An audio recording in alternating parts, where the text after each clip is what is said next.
Assalamualaikum warahmatullahi wabarakatuh. Halo Sobat Sigma. Kali ini kita akan membahas materi TWK CPNS, yaitu tentang demokrasi di Indonesia. Bagi yang belum subscribe, silakan klik tombol subscribe-nya ya. Jangan lupa untuk like dan juga share. Kita langsung saja ke materi. Pengertian demokrasi. Demokrasi berasal dari bahasa Yunani, yaitu demos dan kratos. Demos artinya rakyat, sedangkan kratos artinya pemerintahan. Demokrasi diartikan sebagai suatu pemerintahan yang berasal dari rakyat, dan rakyat memiliki proporsi yang sangat penting, serta melibatkan rakyat dalam pemerintahan negara. Sejarah perkembangan demokrasi. Sistem demokrasi pertama kali diterapkan di polis-polis atau negara-negara kota Yunani kuno dengan bentuk demokrasi langsung. Magna Carta muncul di Inggris pada tahun 1215 sebagai awal kebangkitan kembali demokrasi setelah sekian lama dilupakan. Ada beberapa tokoh yang mendukung perkembangan demokrasi, yaitu John Locke dan Montesquieu.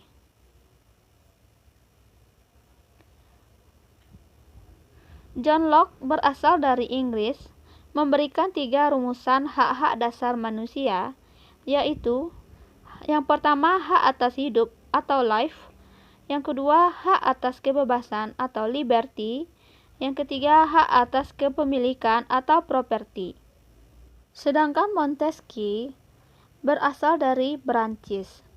Montesquieu mengemukakan konsep trias politika, yaitu suatu sistem yang dapat menjamin hak-hak politik dengan pembatasan kekuasaan. Pembatasan kekuasaan bertujuan agar tidak terjadi penyalahgunaan wewenang antar lembaga negara, antara legislatif, eksekutif, dan yudikatif. Prinsip-prinsip demokrasi. 1. Pemerintahan berdasarkan konstitusi. 2.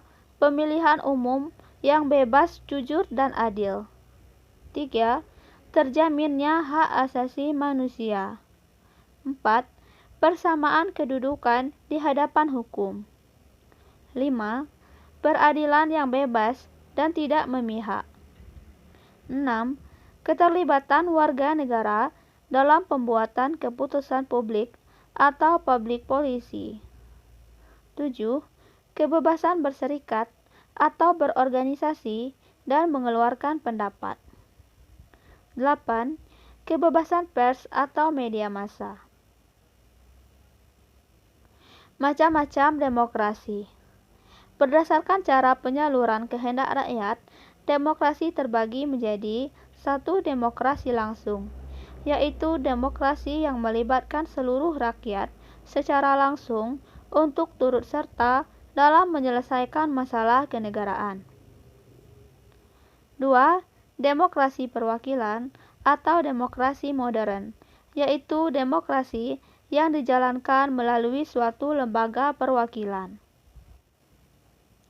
Berdasarkan paham yang dianut, demokrasi terdiri dari 1. Demokrasi barat atau demokrasi liberal atau demokrasi konstitusional, yaitu demokrasi yang menitik beratkan pada kebebasan individu.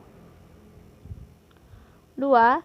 Demokrasi timur atau demokrasi parlemen atau demokrasi rakyat, yaitu demokrasi yang banyak dianut oleh negara yang berpaham Marxisme-Komunisme. 3. Demokrasi Pancasila, yaitu demokrasi yang bersumber dari nilai-nilai Pancasila. Pelaksanaan demokrasi di Indonesia. 1. Demokrasi liberal atau parlementer.